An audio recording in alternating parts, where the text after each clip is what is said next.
Good morning. This is Tracy Halesvass, right on Four Corners on KSJE 90.9 FM in Farmington, New Mexico. Today I'm talking to Dr. Lee Francis about his shop, Red Planet Books, and his promotions of Native American comic book writers. And hello, Dr. Francis. How are you today? I'm doing quite well. You came to my attention when I read an article talking about your shop, Red Planet Books. So tell us a little bit about Red Planet Books. Yeah, Red Planet Books and Comics is the only Native comic shop in the world, and we are only one of 3 Native bookstores in the United States. We opened 2 years ago in June, and we have a great selection of new and used Native books. We have a wide selection of Native comic books, as well as other things to appeal to the indigenous out there, including games, T-shirts, and other collectibles, toys, etc.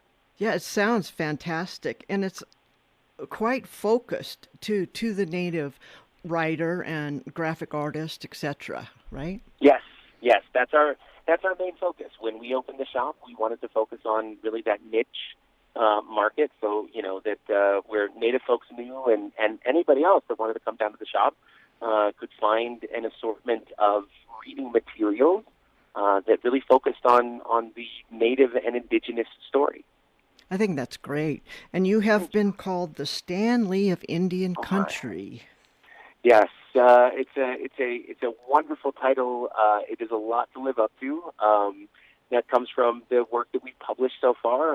We're the primary publisher of Native comic books. We publish Kindles and trade paperbacks, which are the larger versions, as well as graphic novels. And our goal within the publishing that's Native Realities, which also is the overarching company for Red Planet.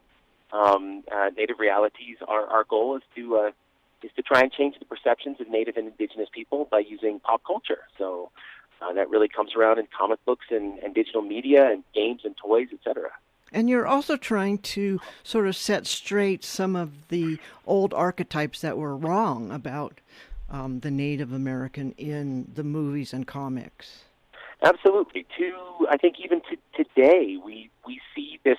There's a number of tropes and stereotypes that have been formed over the last 400 years since Native folks were first mentioned in popular media, way back in theater, when theater was the popular media for the general public. And so our work is really trying to create Native stories that are, one, maybe not highlighted at all, but two, really telling the stories of Native people not as tragic heroes or tragic sidekicks, but really within our own stories, that we are brilliant, vibrant, amazing communities and people with a bright and dynamic future. Yeah, I think that's great. And I was at our local comic book store, Tales of Tomorrow, and saw your own publication. Yes, Sixth Killer. Tell us about that. Yeah, so I started writing Sixth Killer several years ago. And one of the things that I'm always fascinated with is sort of changing narratives, especially in popular media and archetypes. So I started to think about how I could tell a Native story of Alice in Wonderland. And right around the same time, the Violence Against Women Act was authorized, and it left Native women unprotected. They've made amendments since, but the first iteration was just infuriating because this is our own home communities. This is Native women who are not protected against, as if we're not women, right? In a violence against women scenario. So as it turned from an Alice in Wonderland story, it began to take on more meaning around telling the story of a Native woman whose sister is murdered, and she is seeking revenge. And so I say it's essentially Kill Bill meets Alice in Wonderland set in Cherokee country. I love that. That's great. Did you do the artwork in the book? I wrote the story. The artist is an incredible Native woman artist by the name of Wishoyo Alvitre out of California. She is an incredible illustrator in her own right, award-winning illustrator, and I am so fortunate to have her working on the comic that I've written, as well as another book that we're working on called Ghost River, which is a tale of the Paxton Massacre in outside of Philadelphia. Yeah, the book is really beautiful. Thank you. Mm-hmm. She does some incredible work, and I'm just so fortunate that I have such a strong artist to be able to portray the words that I put down on paper. Absolutely. Do you have other publications? I'm featured in a couple of other stories. Tales of the Mighty Coat Talkers has a story of mine. Right. There's another one that's coming out of the Michigan State University, but I have another comic story in there. And I will be featured with a comic story in the upcoming Moonshot 3, Volume 3. I saw that you also do performance art, such as a story of growing. Yes. So my past life, or my ancillary life, is one of a performance poet, and that is a story that I wrote many years ago for the Gala Pueblo Indian Public Cultural Center. They had a gala night, and so I wrote this poem called "The Story of Growing," and performed it. And it's a lot about my son and a lot about Pueblo communities and histories and how we grow and how we farm. And how that intertwines with all of our lives. We also founded the first ever Indigenous Comic-Con as a full-featured international event. There had been a few very small local ones prior to that, a few decades before, but we created a big event that we were able to showcase Native talent in all of the areas of nerddom. And is this in Albuquerque? It is in Albuquerque, and actually expanding it to 2 different locations this year, including Albuquerque, Denver, Colorado, and Melbourne, Australia. That is international. And your website is, like you said, nativerealities.com. Nativerealities.com, yep. And then you can find all the books that we carry at Red Planet Books and Comics, booksandcomics.com as well. You're juggling quite a few balls, aren't you? They all consolidate. I would say it's a small, but they all sort of consolidate around this area of pop culture, and they all sort of intertwine with each other. We have a bookstore where we sell books, where we have a trade show, and we put all of that stuff out into the world. There's been an issue going around lately, and I think it also goes along with, as I said, changing the image of the Native American in pop culture. But there's a big problem with cultural appropriation in literature. Yes. Have you been seeing that yourself? Oh, absolutely, and it's gone on for hundreds of years. I mean, it started. We weren't writing. We were telling our stories, but we weren't telling our stories to the colonial audience. So a lot of folks were taking our stories and adapting them and showcasing Native people in a way that created these archetypes and a particular type of mythology that doesn't really reflect the ways in which we actually exist. And so when we see that, we can still see that showing up today. A lot of it is that the appropriation is really without, consulting Native communities, and it's just using Native folks and Native identity as a prop. And It's always, that's the hardest part. And it's in many ways it's a very fine line. But you can definitely tell when folks are, appropriating, because they're focusing more on food, feathers, and fun, food, feathers, and religion and ceremony than they are on the actual lived experience of Native folks. We have rich, vibrant histories that don't revolve, about us doing ceremony all the time. It's like we were incredible traders. We were incredible merchants. We were incredible architects and, astronomers and scientists and engineers. And that never gets mentioned because that doesn't fit the pop culture mentality about Native identity. What Native identity is about is like, oh, look how they dress up. Oh, their feathers and the bright colors and they dance. Right. So everything then gets boiled down to this existence that always revolves around a ceremonial state or a religious state. Everything we do is just like, well, this has some religious or ceremonial intent, something very deep. And I was like, it's a bucket. We put water in it and we carried it from one place to another, just like you did. So, and maybe and we understood the necessity of water for thousands of years. So we treated it as sacred and holy, unlike you. Because you guys use everything that's disposable, So in that sense, when folks appropriate, they're dialing into this, this iconography and this ideal of Native existence or this mythology of Native existence, rather than focusing on how brilliant we were, are, and will be.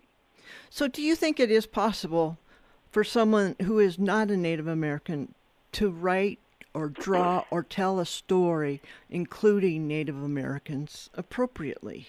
I do, but it takes some work, and it takes legwork that a lot of the times they're not interested in doing. It's easier for a lot of these writers that appropriate to just look up Native folks on Wikipedia. And my take is go out and talk with the people. You're not going to make everybody happy. We know that even when we write, from our own communities and our own standpoint, somebody's going to be like, well, that's not my experience. Right. That's writing. Right. That's creativity. We understand that. But if you're not even bothering to do the basic legwork of contacting an indigenous person or a Native person to talk about their lived experience, to talk about their ancestral experience, then that's where the appropriation really becomes insidious.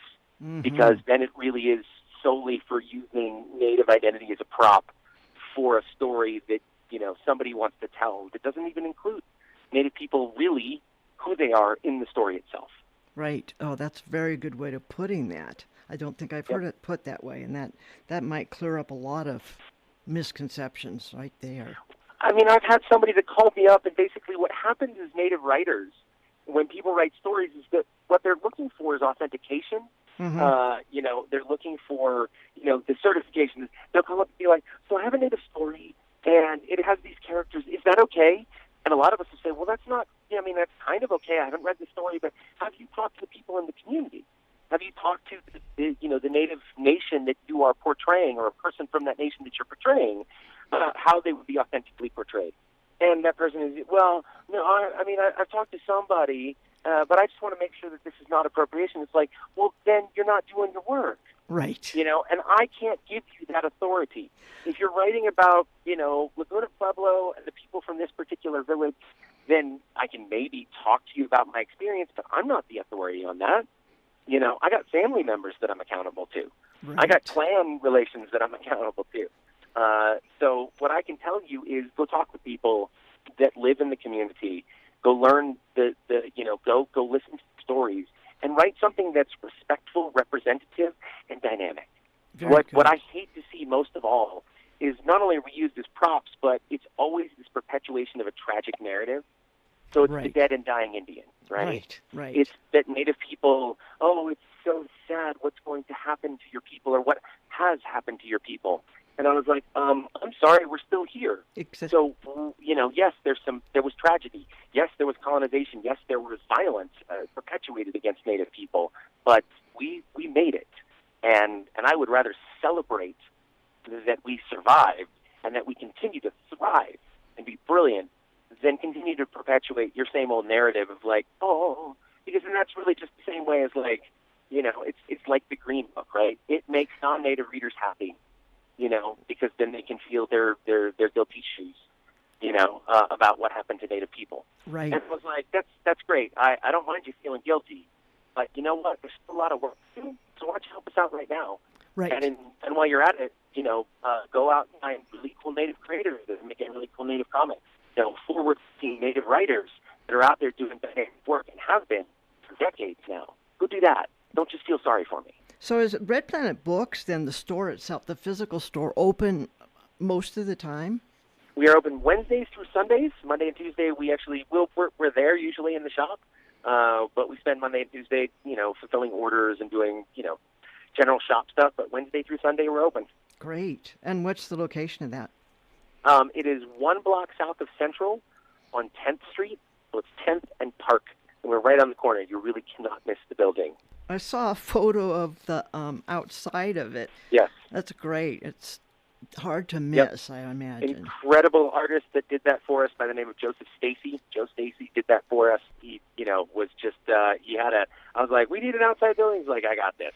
And he put together this beautiful design and created, this wonderful version and vision of what we imagine a red planet looking like. We don't mean Mars, we mean a native planet, right? So that's also sort of the double entendre of the title. And you have more than just books and comics. You have... Yep, we got T-shirts, we've got toys, we've got pins, collectibles, we've got games, board games, role-playing games. We've got the only native role-playing game that's been devised called Edragore, but we carry a bunch of indie role-playing games as well, a bunch of indie tabletop games. We do a bunch of showcases there. We feature community events that happen all the time. Starting in April, we'll be showcasing Game of Thrones. So we just invite people in to have some food, and we throw up, a screen, and we, just let people come and hang out with us. Oh, that's great. It sounds like a Yep. really fun place. I have to visit next time I'm down there. Absolutely. You are absolutely welcome and invited. So what's next on your agenda? So next on our agenda is we've got our big 3 conventions that are coming up. We are just releasing a new comic that's an educational comic called Native Entrepreneurs. Oh. So we did some work with a entrepreneur company, Heather Fleming, that we did early last spring, and we put a comic book together about showcasing Native entrepreneurship, what that means, and how that looks in our own communities, and some tips and tricks that we learned from some great Native entrepreneurs who are working and successful. We put a learning resource together that has some lesson plans, but also has a fun comic book for people to be able to purchase. Native entrepreneurs such as yourself. Native entrepreneurs such as myself. Yeah, I'm honored to be in the space with some other incredible business folks and entrepreneurs. So I consider myself very lucky. And when should we expect that? That'll be out within this next month. And when is the next local Comic-Con or The next local is we're expanding, rebranding. It's called the Indigenous Pop X Prime, and that'll be in Albuquerque, New Mexico, November 5th through the 10th. For up in your area, Denver is not too far away. Right. And that'll be Indigenous Pop X Denver, and that will be July 26th through 28th at the McNichols Building in downtown Denver. Will you costume for that? I do not costume. I usually tend to be a little bit busier. I always love to. I'm very envious of the folks that get the chance to do that. Yeah. My costume is the executive director. That works. It's usually like comfortable shoes, maybe a hat, because sometimes there's interviews, and a comic T-shirt. So that's what you get to see me in. You were doing all this while you were getting all these degrees. We started this right around the time I was transitioning out of my degree. So I got my PhD in education in 2014, and that was right around the time that we were ramping all of this up. How does your PhD in education inform your bookstore and your promotion of Native American in the comics? I think it gave me a background around theory, but really it was the exploration of the ways in which Native folks exist in the world. And specifically within education, there's 2 sides to it, and they intertwine in so many ways. The formal education and the informal education. And so the transitions between the two sometimes can be very seamless. And so I was working in formal education for a number of years, received my PhD on that side, but then moved into this area and realm of informal education. This ancillary or supportive material is so necessary in our schools. It's not just textbooks. It's the literature that goes with it, and that includes comics and games and toys and all of these pieces that help with formulating and forming our identities. And when that's absent, that becomes, a different type of struggle for Indigenous peoples. And so if we can create that and find that supportive media and materials, then that makes the formalized education, the formal education, much more rich and rewarding. The different learning styles, and that just adds different learning to styles. it. Absolutely. Do you produce any educational material through Native Realities? Right now, just mostly it's aligned with the comic books. Our Tales of the Mighty Code Talkers has some back matter material, a lesson plan, and a little bibliography and places to go. And then the Entrepreneur comic is the same. So it actually features 5 lesson plans that can be scaffolded through the various grade levels, K-12. And so, that's how we try and tell these stories. We try and tell a really compelling story and then fill in the back material of like, okay, so you just read this really compelling story, and now here's some really interesting things that you can use within your classroom. We used The Code Talker by Judy Avila here on campus, and I was surprised at how few Native Americans even recognized that they had code talkers in their ancestry. Yep. Absolutely. And I hear it all the time. I get those stories. They're so great. And somebody will tell me, be like, oh, there were like, because we knew there were a lot of service people. Like we had a lot of service men and women. Right. But then they'll say, they were also code talkers because there was the two. I mean, we know most of the media goes around the formal code talker program, which was like the Choctaw and the Cherokee in World War I, and of course the Navajo code talkers in World War II. But there was all of these informal code talker structures where it was like 2 guys from the same tribe or the same community, that spoke their language, and they'd be like, "You guys are on the other end of the phone. We'll see you later." So they'd be Right. put in, a battalion, and because they could speak to each other, they were used in that way. And so we begin to hear, because we're putting out more of this material, we begin to hear more of these stories, which is so beautiful and dynamic, and it's just really delightful, to hear that, when it's just like, oh yeah, there were two Laguna code talkers, and there were Acoma code talkers, and Right. they were just two guys that served, but they gave them a radio. So I think that what you're doing is just really enhancing not only education, but the whole life experience for a lot of young people, but people of all ages. Thank you. And I think you're doing a really important thing. Thank you so much. No, the main thing that I always tell folks is, you get this question, well, how can we support? And I was like, listen, if it's you come to Red Planet, that's great, but look for this type of, we want people to go and find this type of media and material, that showcases and supports Native people in a way that's just really positive and dynamic and exciting. Right. So there's so much out there. Go find that, support that, because it's the only way we get to keep making this type of art and continue to do this writing. If people are not doing it, then we're out of luck. That's so right. This gives us the chance to be able to do this work if people support it, and that's what we hope for. And people can find your website, nativerealities.com, right? Correct. Yep, nativerealities.com. Great. Well, Wonderful. Thank you so much, Lee. I appreciate your time. Thank you so much as well. I appreciate the chance to talk about this and all of the folks up there and all of you keeping this great work going as well. And that was Dr. Lee Francis IV talking about Red Planet books, comics, his own book, Sixth Killer, and many other aspects of Indigenous writing and comics. This is Tracy Hales-Vass, right on Four Corners, on KSJE 90.9 FM, Farmington, New Mexico.